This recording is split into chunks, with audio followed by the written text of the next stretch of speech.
days are growing shorter and the nights are growing longer. It's fall is almost here, and so we have to get ready and go take the teepee down, for the winds of winter get to sweeping across the desert and tear it up.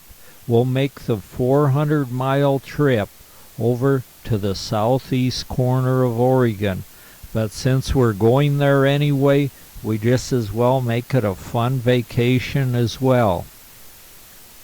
The teepee has to be taken down because the nearby ranchers run about 2,500 head of cattle on this property during the winter. That way, this is the lower property on the desert, and they don't have to feed hay that way to their cattle. They can just graze off the lower portion of the desert during the winter.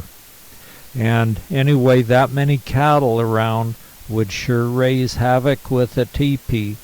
We back out our driveway and head down toward the summit of the Cascades.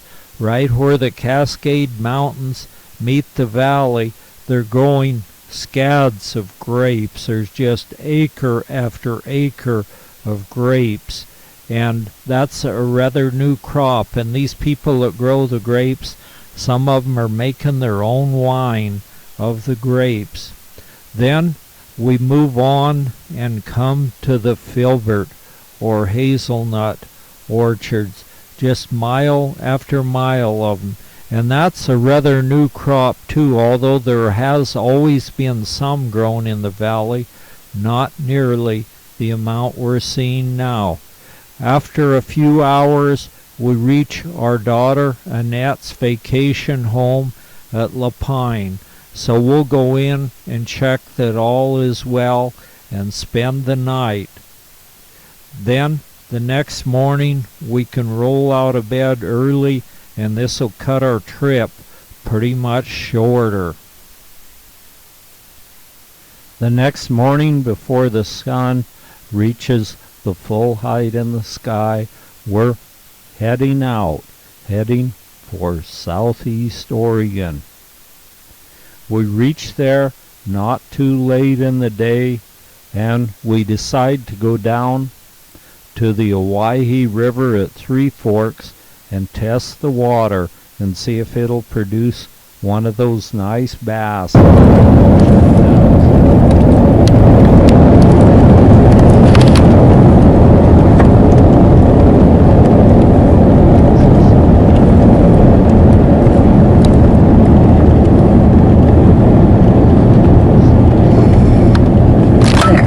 Some high desert country and past some of the cliffs of Rome.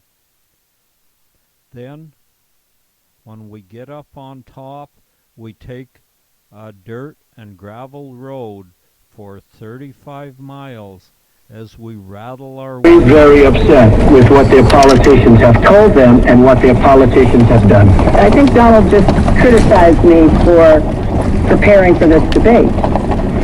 And yes, I did. And you know what else I prepared for? I prepared to be president. And I think that's a good thing. He doesn't get to say that if he doesn't go after it.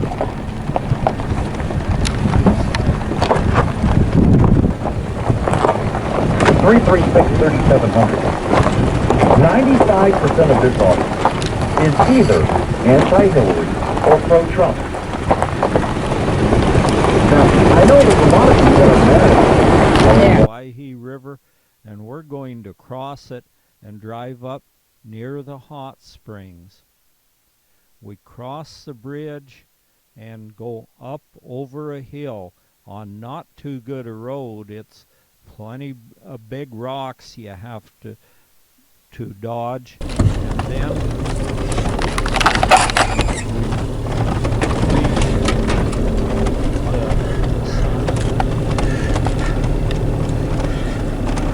ford a small creek and head on up over the hill.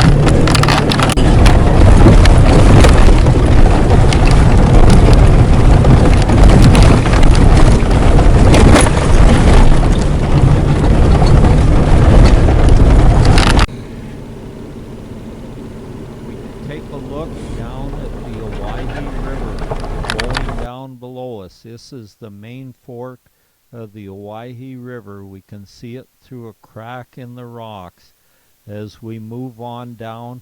And we're not going to drive clear down to the river bank, although we could, but this road scares Marge, and so she wanted just to camp up on top. So we'll get up on top, lay our sleeping bags out, and be ready to catch some fish within a very short period of time. The grass grows tall and straight down next to the river bank, and then we throw our hooks in, and about every cast produced a really nice bass. We'll fish here till we catch our limit of bass. Since it's like the last light in the day, it won't be too long and it'll be dark, but we already have our bedding laid out, and so we're just going to sleep under the stars tonight. It's a beauty of a nice full moon tonight, and it'll just be really nice just to sleep out. Marge is catching a fish about every cast, and they're pretty darn nice bass. They'll make a really good meal for us. And she finally catches her last fish of the day. So now we're going to go up and crawl into our sleeping bags under a full moon. The place where we chose to put our sleeping bags out was about the level of Spot Around, but still it was kind of on a side hill, and we just kept, every time we'd roll over, we'd slide down the hill a little bit. So it wasn't as comfortable a night as it could have been, but it was okay. The next morning, the sun comes up with a vengeance again. Some really great weather. We look across and we can see the hot waterfalls tumbling down the Owyhee Canyon. We'll walk down the little road only a couple hundred yards till we get to the river, and we're going to catch our limit of bass again, and then we're going to go over and test the water in the hot springs. On the way down, there are little sea hot springs coming out and running down the road in numerous places. As we walk down the road, that nice warm water sure feels good on your feet if you just wear a pair of sandals. Looks like Marge has got a rock in her sandal. And we'll soon be at the river and be fishing for bass in next to no time. The grass grows real tall along the banks of the Owyhee River. She throws her hook in and starts catching them instantly, but this time she caught one that was a little too small. We're fishing right next to this roaring waterfall of hot water. She puts on another worm and gives it a try. My worm's still there? And the fish are biting again. She's catching really nice ones, just one right after another. That's a nice bass. She holds it up for inspection, and wow, There. what nice bass. And what a place to fish. You can't beat the scenery here, and even I'm catching a few bass. According to Marge, probably she's the main bass fisherman, but I catch some too once in a while.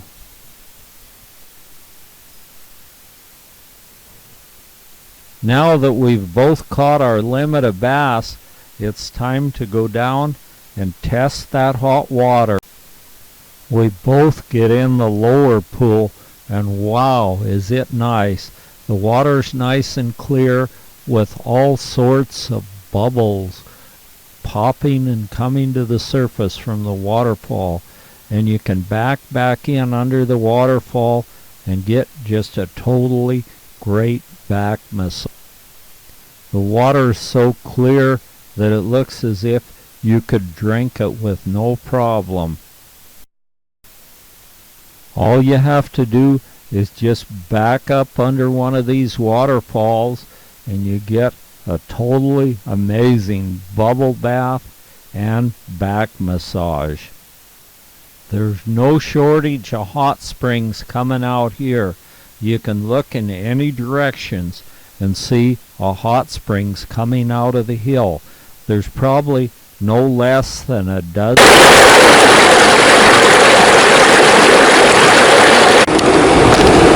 below us, with the really nice sunshine above us and the water bubbling and cooked, and we've got a ways to go to get back to the teepee.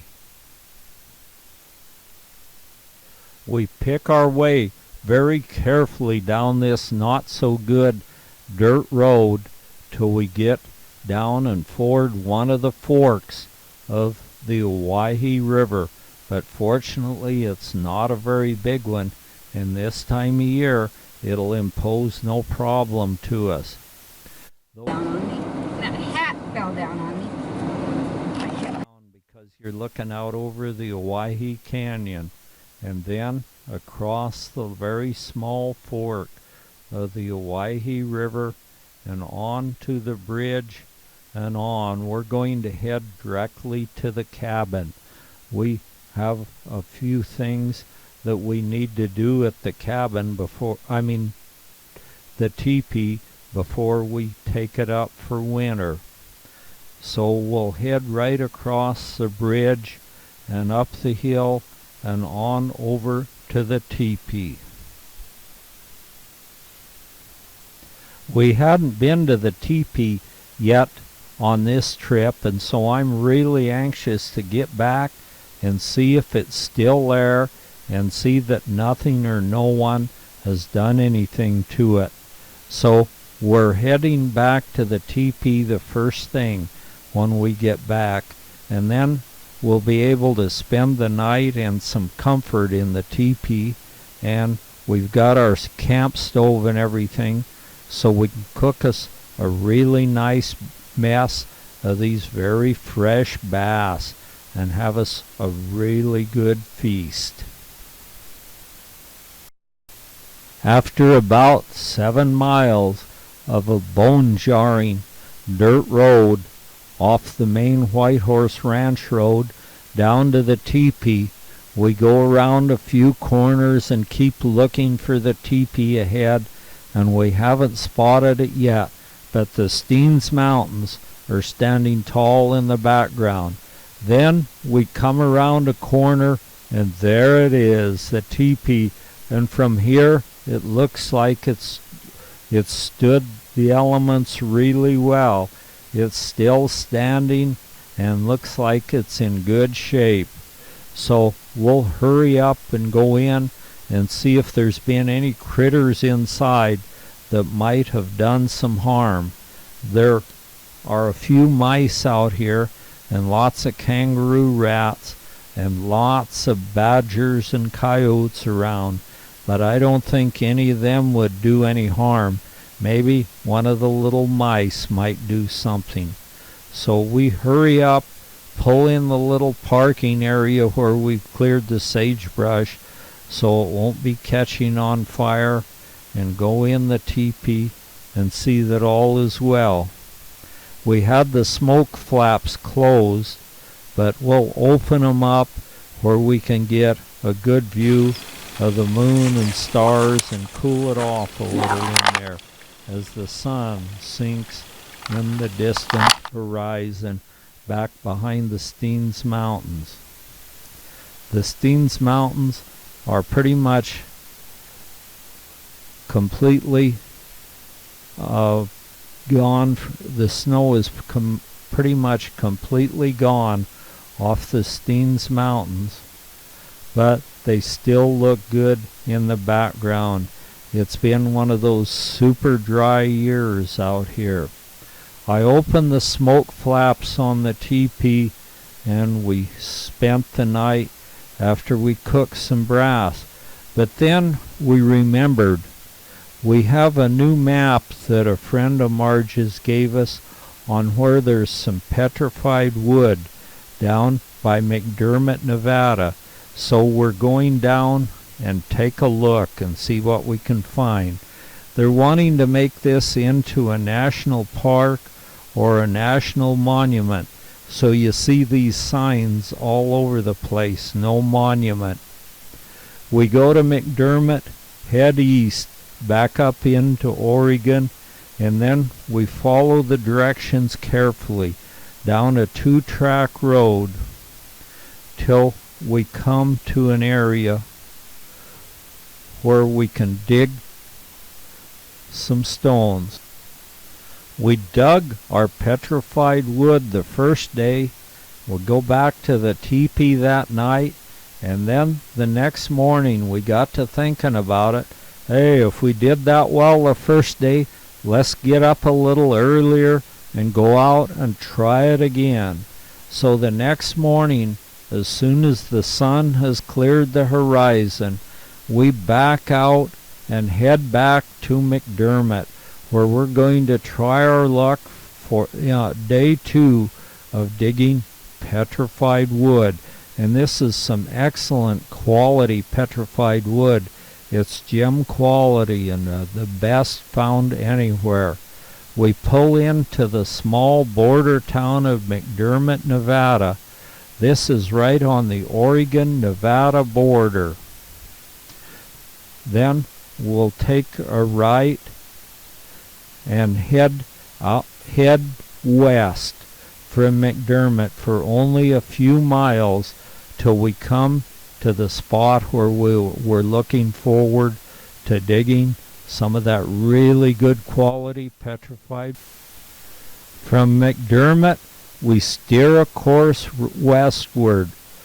We go down, leave a paved road, go up a 2-track dirt road, and then we see the spot we're looking for. There's a little butte out there that stands tall and very distinct, so we know we're getting in the right area. We go past a sign, Zimmerman Ranch, 1 mile, and then we go through some gates, ford a little creek, and we'll be at the petrified wood spot in just southeast Oregon. And that's about as far south as you can go without being in Nevada. This time of year, the stream fordings are nothing, since there's a very low level of water in the streams. We cross the stream and up the bank on the other side, and then we see our landmarks ahead that'll guide us straight to the petrified wood place. We go down this fairly good dirt road for a ways, then it becomes smaller and smaller as we get closer to the petrified wood, but we can see these low hills in the background, so we know we're in the right area and will soon be to where we can get out and do some.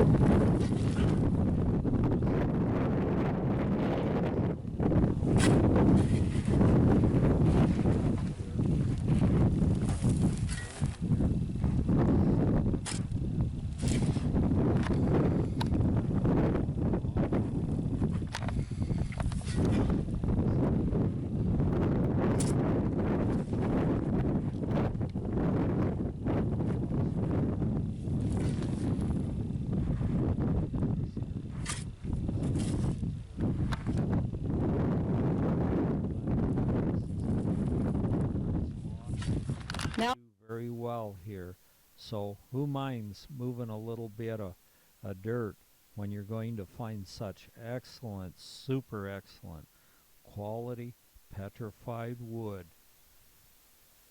I dig on for an hour or so. removing some serious hunting for petrified wood. Quite a bit of dirt off the top of where I think the wood will be.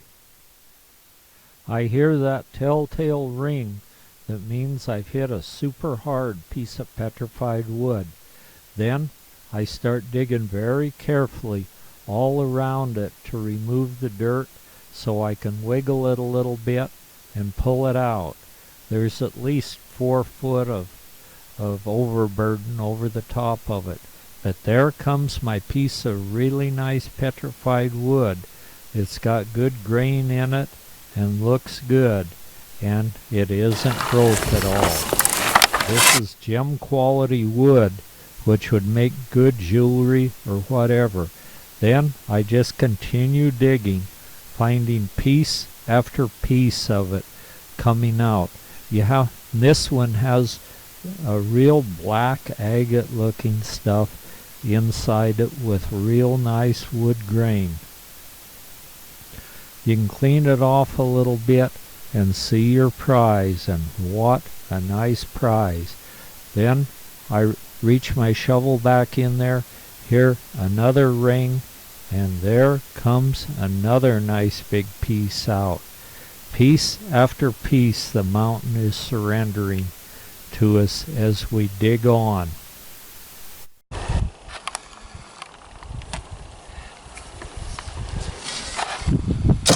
Oh, there's another one, I believe. Yep. Another one, huh? Oh, here's a small chunk.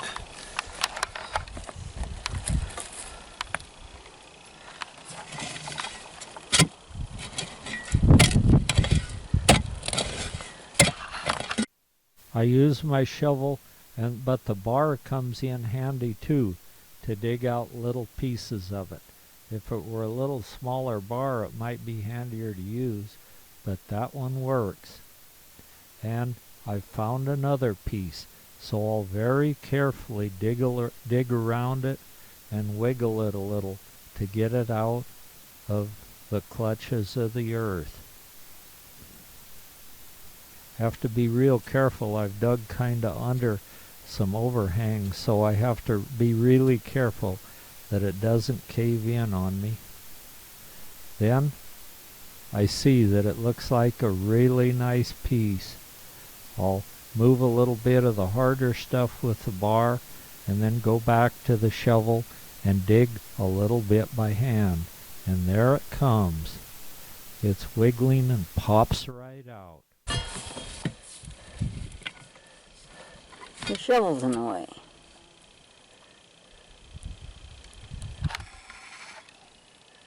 There really isn't anything there, I don't think. What's that down there in the hole? Right there.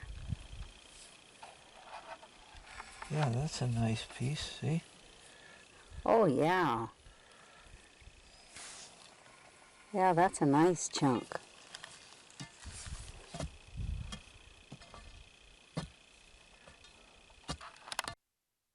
A few of these chunks like this, and they'll add up to a lot of pounds, and we'll soon have our 25-pound limit.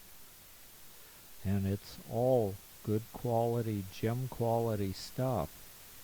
Some of them are a little longer than others and a little bigger than others, but some of these larger ones weigh a few pounds, so that'll be really nice to have. Some of that nice petrified wood. I'm really glad that I made the trip down here to search for some of this stuff. It'll be good to make jewelry out of, and also for specimens. It'd be a bugger to get out. It's not ready to come out, huh? It's almost.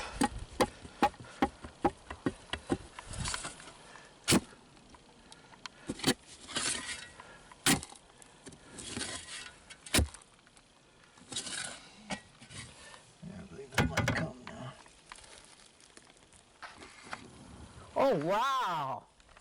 Look at that one. That one's a monster. Oh my goodness! You hit the jackpot with that one. How long is it? Well, it's got to be a foot. Isn't Almost it? a foot long? Hold it up. Oh, Gee. there's another one.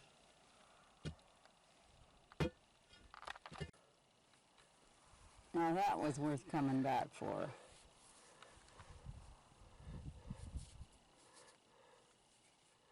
That is a prize. Does it weigh 10 pounds? Nah.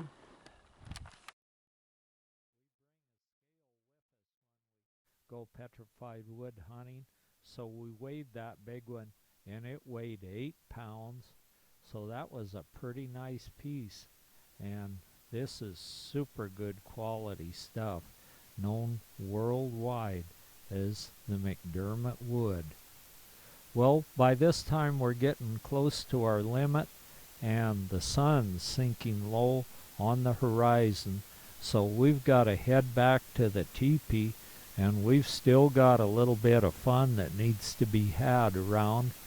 One thing I've got to do is clean all these bass, that is fillet them, so we can start eating them and get them packed good in some good cold ice, so we can have some for a meal right away and then have some to take along with us to eat later.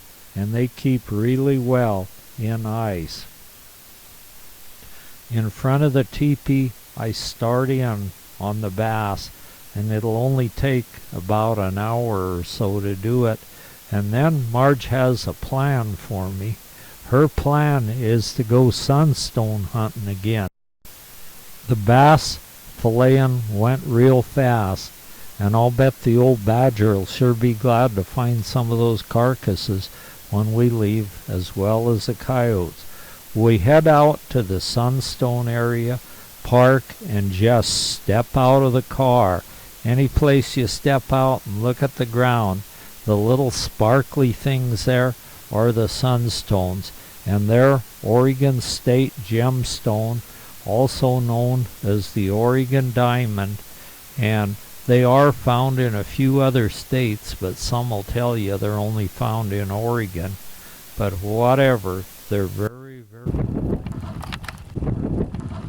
to hunt for them. We have a place where we send them overseas to get them faceted into little diamonds, and they're very nice that way. So she's looking for some nice large ones, and in Sunstone color is everything. So we're even finding some with a little bit of color on them. After the Sunstones, we've both acquired a good coat of good Oregon dust all over us. So we'll go over to the hot springs and wash some off. Then we'll go back to the teepee, and Marge is once again showing off our big piece of McDermott petrified wood, which we'll take home and use for a specimen. Some of the smaller chunks we can use to make jewelry out of. They make excellent cabochons. And then we'll clean our sunstones up and put them in a container and start gathering up a little bit of stuff, because we've got to think about starting home pretty soon. After we look at the sunstones and our petrified wood once more, we realize that we haven't even been out to Coyote Lake, and we haven't gone up and checked on the badger hole, which is right above the teepee. So the first thing I'm going to do while Marge is getting ready to go out to Coyote Lake, I'm going up and see what the badger's up to. It looks like he's enlarged his den a little bit, and I have an idea that he raised a bunch of young in this den right above the teepee. I look down and see the teepee just a very short distance below. And then out a bit farther, we see wild horse tracks all over the place, and they're just real fresh. They've been here real recently. And there's another badger den out there. So we'll get in the pickup and we'll drive the very short distance out on Coyote Lake just to see how things are doing out there.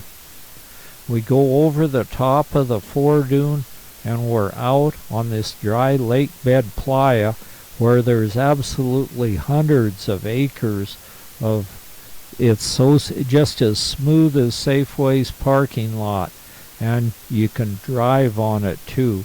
In Oregon, most all the playas were at one time highways, so they kept it so you can drive on them. We don't drive real fast on the playa, but you could, and we're thinking about bringing our land sailor out here and trying it someday, so maybe in the future we'll do that. But this year it seems like it took us so long to get the teepee up and get everything situated that we just didn't have the time for that. There are even some of the mysterious moving rocks out on this playa, and they're the rocks that the wind moves when the playa's wet, and they slide around and leave trails on them similar to Death Valley's racetrack. Well, after looking the playa over, we go back across the dune and back out to the teepee, and now we've got to settle down and get to work and get that teepee taken down so we can head home. We've got to pack things very carefully in the car. And then we look ahead. We saw something running, and we look ahead. Right in front of us is one of the majestic stallions, wild stallions of the desert. And I don't know how far back his bloodline goes. They've changed a little bit since they became wild. They're feral horses. But the Spanish originally put them down in Florida, turned some loose, and they spread all over, even into Canada. So I don't know how much of this is original. And then the ranchers out in the desert areas used to use the desert for their brood mares, and they'd even buy good stallions and put in with the wild horses so they'd get good horses, and then they could go rope them and make them a nice saddle horse. Well, we're getting started on the teepee. We're unloading some of the thing out of the teepee and loading them into the pickup, packing them very carefully. So in a little bit I'll be able to start taking the teepee down. There's a good brisk breeze blowing, but that shouldn't affect us too much. I just hope it doesn't blow the teepee over once I get these pegs out. I just take a shovel, dig down a little bit around the peg, and pry up on it, and they come out of this sand pretty darn easy.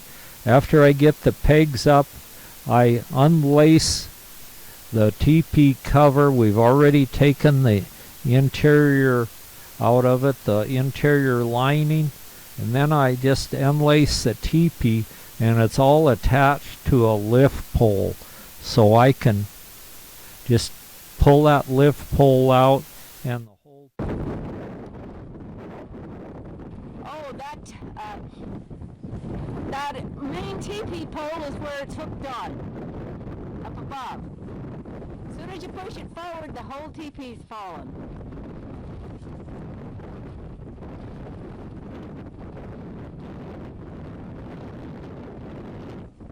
Boy, the wind's blowing.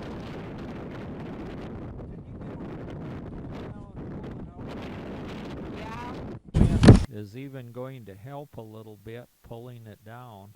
I just swing it out and bring it down on the ground, and then I'll untie the cover from the lift pole and we'll fold it up, and then I take the end of the rope and go around and around.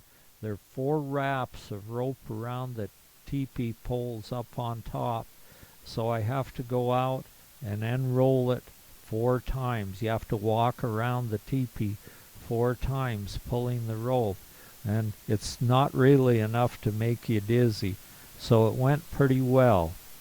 I lay the cover down on the ground, and then we'll fold it as neat as we possibly can.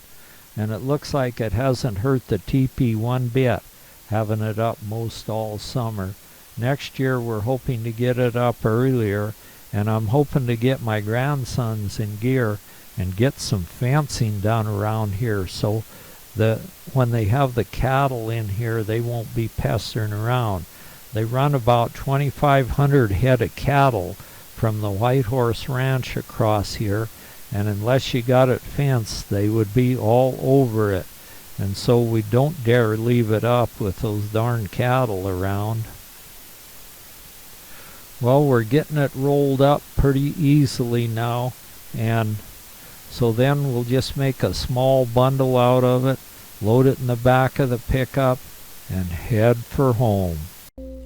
Thanks for watching, and we desperately need subscribers, so if you can, would you please subscribe? We'll appreciate it.